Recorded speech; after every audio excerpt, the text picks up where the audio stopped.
After you get the bead about 1/4 off the rim, you may be able to muscle the tire off by simply grabbing the tire and pulling upwards.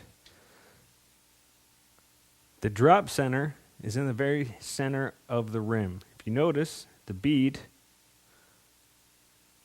lives up on the side of the rim, and to remove it, the bead needs to drop down into the center. It's this recess. Also, your rim lock or bead lock basically locks the bead of the tire to the rim. Your bead would be underneath, and the rim lock simply pulls the tire down onto the rim. If you notice, this rim has duct tape around the center of the rim. The duct tape does the same purpose as a rim band. Rim bands are basically a big rubber band protecting the tube from the spoke nipples. The tube could rub on the nipples and wear a hole in the tube. So something needs to be there to protect the tube. Some people prefer duct tape. Duct tape works very well. It's a good idea to run a rag and clean thoroughly the inside of the rim. You do not want any sand, dirt, or any kind of debris in with your new tube and your new tire. The debris will rub against the tube and wear a hole in it. Double check that there are no arrows on the tire showing that it is a directional tire.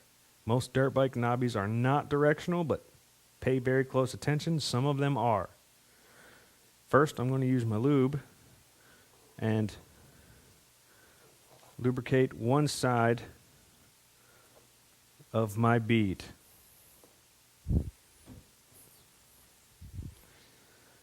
Now I'm going to flip it over, lay the tire on it caddy corner, make sure the bottom bead goes on the bottom side of my rim lock.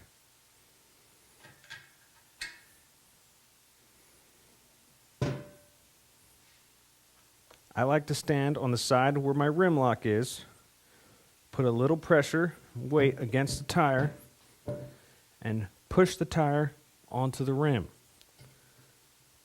It will go about halfway on by itself. I like to use a long, spooned shape tire iron for this process. The way I can scoop underneath the tire, put this lip onto the rim, and pry the tire on.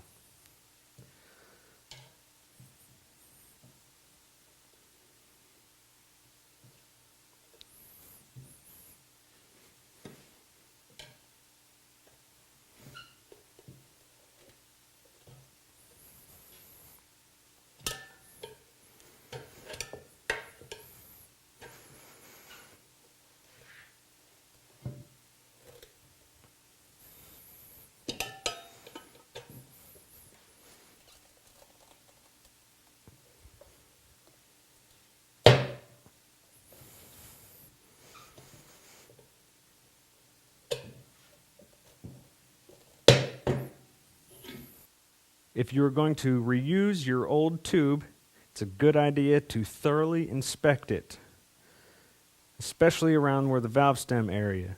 You notice that there will be some rust and maybe even some dry, cracking rubber.